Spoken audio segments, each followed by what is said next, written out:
తెలంగాణ రాష్ట్రంలో మున్సిపల్ ఎన్నికల అయిపోయిన నేపథ్యంలో ఇక్కడ కార్యకర్తలు ఎక్కువగా ఈ బీజేపీ కానీ బీఆర్ఎస్ కానీ కాంగ్రెస్ కానీ ఈ ప్రధాన పార్టీలకు సంబంధించి కార్యకర్తలు మనం గ్రామాలలో చూస్తూ ఉంటాం.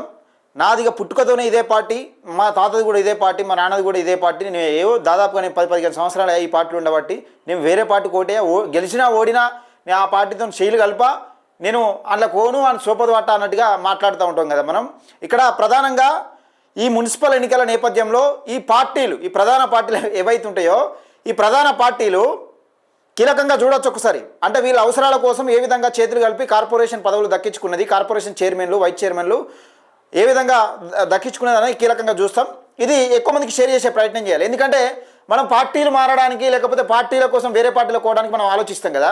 మన నాయకులు, పైన ఉన్న నాయకులు మనతో ఓట్లు వేయించుకొని మనతో జెండాలు మోపించి జిందాబాలు కొట్టించి మనతోని నిజంగా సర్వ పనులు చేయించుకొని వాళ్ళు ఏ విధంగా చేతులు కలుపుతా ఉన్నారు పార్టీలతోని